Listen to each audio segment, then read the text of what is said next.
தமிழகத்தில் போதைப் பொருட்களினுடைய ஆதிக்கம். தேர்தலுக்கு முன்னாடி எல்லா கட்சிகளுமே பயங்கரமான கண்டன குரல்கள் தமிழக அரசை நோக்கி வச்சது இந்த ஒரு விஷயத்துல. நேற்று 2 சம்பவங்கள் நடந்திருக்கு.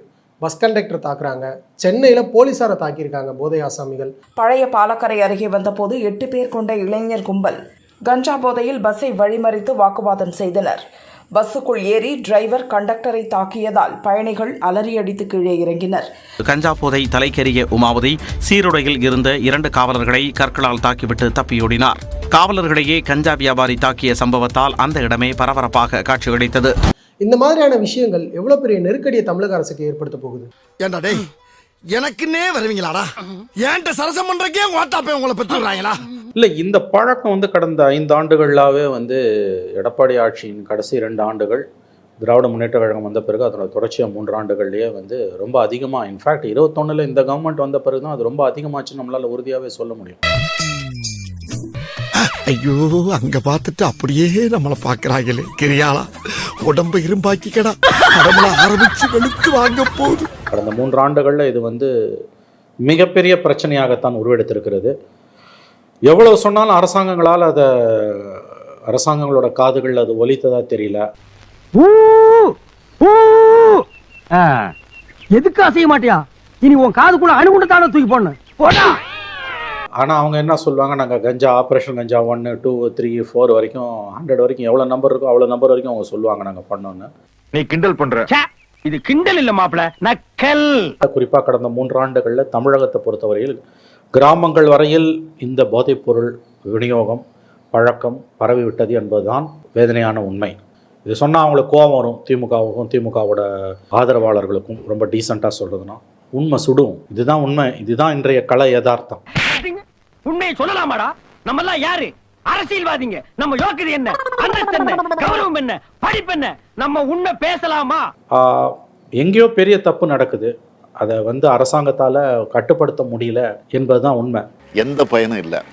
இந்த போதைப்பொருள் என்கின்ற இந்த ஆபத்தை பழக்கத்தை கட்டுப்படுத்துவதில் தமிழக அரசு மிகப்பெரிய அளவில் தோல்வியை சந்தித்து கொண்டிருக்கிறது. The government is failing.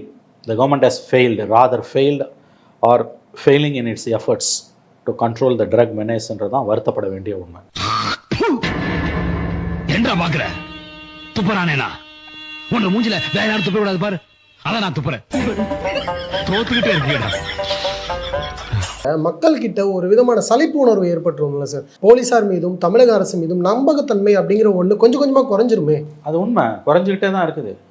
போதைப்பொருள் பழக்கத்தை கட்டுப்படுத்துவதில் இந்த அரசு திறம்பட செயல்படும் என்கின்ற நம்பிக்கை சாதாரண தமிழ்நாட்டு குடிமகனுக்கு குறைந்து கொண்டே வருகிறது. ஆஹா, சூனா போனா ஒவ்வொருத்தருக்கு வேகத்தை பார்த்தோம்னா அவன் அருமை வறுமைக்கு ஆபத்து வந்துடும் போல் இருக்கடா. அரசின் மீதான நம்பிக்கை குறைந்து கொண்டு வருகிறது என்பது உண்மை. That's call trust deficit. இது ரொம்ப வருத்தப்பட வேண்டிய விஷயம். ஆக மக்கள் புகார் தெரிவிக்க, மறைமுகமாக புகார் தெரிவிக்க கூட வர மறுக்கிறார்கள் என்றால் தட் ஷோஸ் திஸ் அரசோட மீதான நம்பிக்கை எவ்வளவு லட்சணத்துல இருக்குன்றதை காட்டுது. நம்பிக்கை தான் வாழ்க்கை, வாழ்க்கை தான் நம்பிக்கை.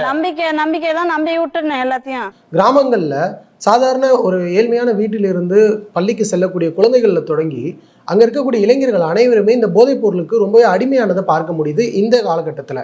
இப்படி இருக்கும்போது ஏன் தமிழக அரசு கடுமையான நடவடிக்கைகள் எடுக்கிறதுக்கு தயங்குறாங்க? அதுதான் புரியல. என்னங்க எனக்கு ஒண்ணுமே புரியல. அதுதானப்பா எனக்கும் புரியல. யார் இதெல்லாம் செய்கிறா? ஏன் அரசாங்கத்தால் இதை கட்டுப்படுத்த தொடர்ந்து எல்லாரும் சொல்கிறாங்க. அப்புறம் அங்கே நடக்கலையா, இங்கே நடக்கலையா, குஜராத்தில் நடக்கலையா, பாம்பேல நடக்கலையா, டெல்லியில்? இந்த கதையை வேணாம். இங்கே என்ன நடக்குது? திராவிட மாடல் ஆட்சியில் இங்கே எப்படி இது நடக்கும்?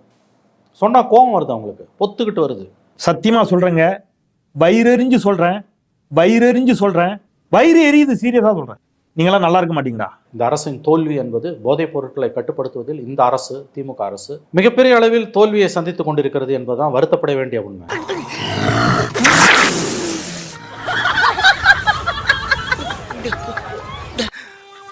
பிஜேபி எதிர்ப்பு என்கின்ற ஒற்றை இலக்கை மட்டும் வைத்துக்கொண்டு திராவிட முன்னேற்ற கழகமும் அதனுடைய அரசும் இந்த தோல்விகளிலிருந்து தங்களை தற்காத்து கொள்ள முடியாது. ஐம் சாரி, அந்த காலம் மலையேறி விட்டது. லேசா புழுந்தாவே கண்டுபிடிச்சிடறாங்கல்ல. அது சரி, அவங்க நம்ம வாயை பார்த்து வருஷக்கணக்கா பழகிட்டாங்கல்ல, கண்டுபிடிக்கத்தானே செய்வாங்க. அதுவும் லோக்சபா எலெக்ஷன் முடிஞ்சு போச்சு. இன்னும் அடுத்த 2 வருஷம் இருக்குது.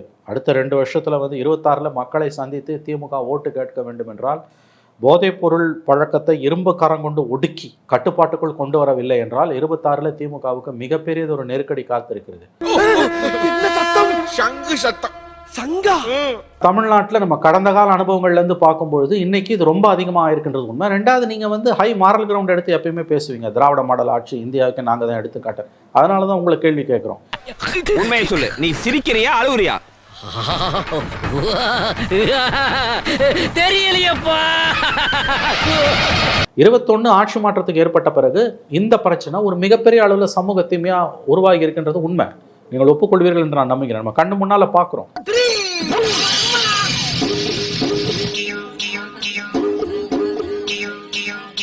எடப்பாடி பீரியட்ல கூட இல்லாத அளவுக்கு இன்னைக்கு போதைப் பொருள் பிரச்சனை தமிழ்நாட்டில் தலை விரிச்சு ஆடுது. இந்த மாநில அரசு மிகப்பெரிய சிக்கல்களில் அதுவும் ஒன்று. இதை நான் எந்த உள்நோக்கமும் இல்லாமல் சொல்லுகிறேன். எனக்கு எந்த உள்நோக்கமும் இல்லை.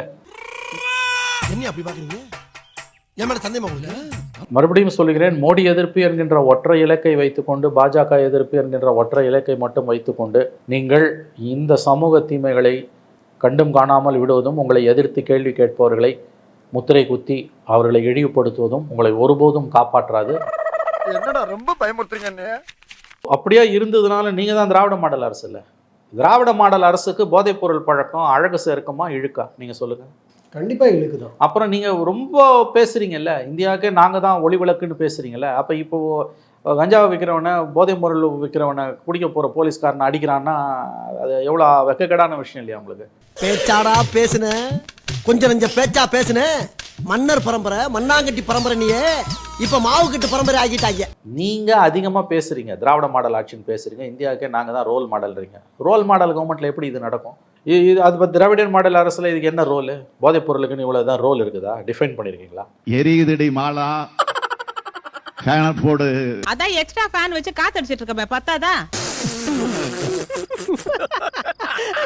நாங்க தான் இந்தியாவிலே உத்தமர்களை, எங்க கவர்மெண்ட் தான் வந்து தேனும் பாலும் ஓடுற கவர்மெண்ட் நீங்க சொன்னீங்கன்னா, அப்ப இந்த மாதிரியான இஷ்யூஸ் வரும்போது சந்தி சிரிக்கும். ஸோ ரொம்ப பேசக்கூடாதுன்றது தான். பேசிட்டீங்களா, அப்ப இதுக்கு பதில் சொல்லணும்.